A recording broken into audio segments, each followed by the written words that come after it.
But then Oklahoma was not unusual. States all across the country had that kind of influence in them. But in Tulsa County itself, there was a rather unique situation that developed. In the late teens, the Glenpool oil field was roaring. And that's just west of Tulsa County.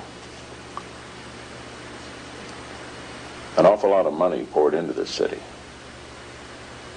And the whites, who were the big oil men, lived on the east side of the Arkansas River. The roughnecks who worked the rigs lived on the west side. Well, there wasn't enough housing on the west side, so a lot of the roughnecks would come over to the east side and live in rooming houses on 12-hour shifts. A lot of people said that was due to the housing shortage. A great degree it had to do with the working cycle of a roughneck on a rig. Because roughnecks worked 12-hour shifts on rigs. The point here is that a lot of the money that poured into Tulsa, that helped build Tulsa into the beautiful city it became, was also poured into the Ku Klux Klan. And the Klan became extraordinarily well financed. With that sound financing that they received from those oil men who were sympathetic to the Klan and who were, in fact, effectively manipulating the lower white economic classes to their own benefit, the Klan in Tulsa had a lot of money to do a lot of things that other Klan claverns didn't have that kind of support to do. For example, they had a building, a headquarters, here in Tulsa. It was called Beano Hall.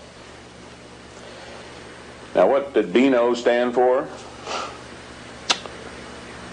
It stood for Beano Jew, Beano nigger, Beano Catholic. I think it's ironic that Beano Hall eventually evolved into a pig barn before it was finally torn down. The Ku Klux Klan was real big on providing character guidance, attitude adjustment, and behavior modification on anybody they disagreed with. Not only including blacks, but whites who they regarded as violating their standards. It wasn't uncommon for a white person, for example, who might have been going out on his wife, to be hauled out of his house one night and tied to a tree and flogged by men dressed in sheets. Many blacks, however, were lynched. They were lynched by such organizations as not only the Ku Klux Klan, but the Knights of the White Camellia. There were all kinds of super secret little organizations that were self-appointed vigilantes. As a matter of fact, the Justice Department itself created the American Protective League during World War I and made it function under the FBI, which at that time was not the FBI we know today. It was a politicized FBI. But the American Protective League was largely an organization of volunteer civilian white men designed to ferret out any individuals of Germanic descent in Tulsa County and watch them to see if they conducted any espionage or pro-Kaiser activities during World War I. The American Protective League was formally disbanded after World War I, but that will give you an idea of the kind of mentality that existed then. But to address your question, yes, there were lynchings. And to give you an example, several weeks before the Tulsa riot, in Wagner, which is a small town east of Tulsa, a black man had been arrested on a minor charge and incarcerated in the Wagner County Jail.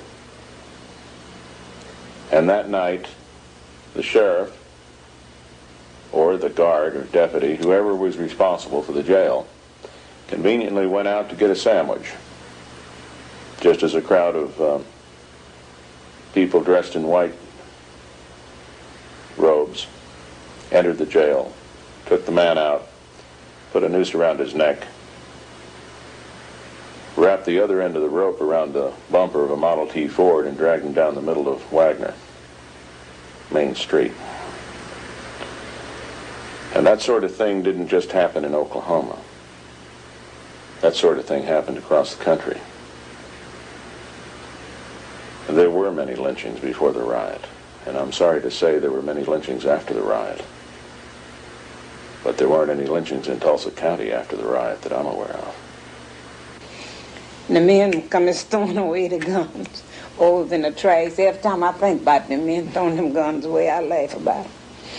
As bad as it was, they was just throwing them away. They didn't want them white men to see them with no guns.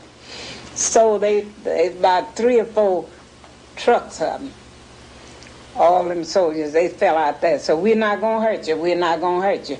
And the men just throw them guns away and everything. Well, the next order they got was to bring some food out there, because we had left home without eating. And the first thing they brought out was just bare boxes of milk and loaves of bread. And my husband got in line like he had some children. He got us 2 loaves and 2 quarts of milk. I've been telling everybody I didn't like sweet milk, but I drank sweet milk. I drank sweet milk that morning with all these. And later on in the evening, they brought us another snack. Pork and beans was in the bunch, you might imagine. And then they got us word, all the women and children, they wanted to see us at a certain place. And we filled up there. They took all the women and children to this big place.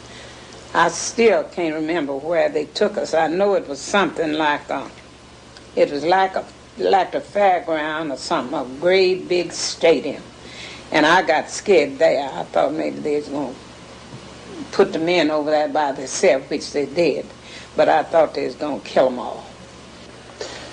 The interesting thing that happened during the riot was that the riot lasted almost all night of May 31st, 1921, and into the early morning hours of June 1st, 1921, before law enforcement authorities were able to get anything under control. The city police didn't want anything to do with trying to control the Ku Klux Klan. As a matter of fact, the chief of police, a man by the name of Gustafson, confiscated black vehicles, gave them to 2 of his crony police officers on the Tulsa police force, which I might point out with some justification was a politicized police force at that time, not the police force that Tulsa has today, which is a first-class department. But the point was, in those days, he gave those confiscated vehicles to those 2 police officers who went out and sold them to whites, and then they shared the profit. Chief Gustafson was later indicted for this and removed from public office in June of 1921. But there were many other indictments, too. And many of these indictments were the byproduct of National Guard boards of inquiry.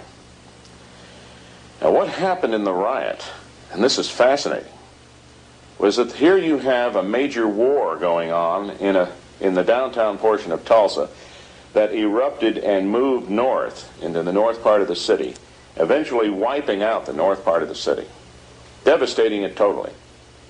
And yet the mayor, none of the city commissioners, called the governor. Now, at that time, we only had one 40-man ambulance company in the Oklahoma National Guard stationed in Tulsa. The governor at that time didn't know there was a riot in Tulsa until the next morning, because no city or county official notified him, with the exception of the county sheriff. The county sheriff sent one of his black deputies through the north part of the city toward Sand Springs. He got to Sand Springs to a telegraph. And keeping in mind the telephone lines were down, the telegraph lines were down, the railroad tracks were torn up, there were Ku Klux Klansmen standing on roadblocks trying to catch blacks who were trying to escape the city, and there were refugees as far away as Kansas City and Wichita and Muskogee, Oklahoma. That deputy got to that telegraph and telegraphed the governor on behalf of the county sheriff that there was a riot in Tulsa and law and order had broken down. J.B.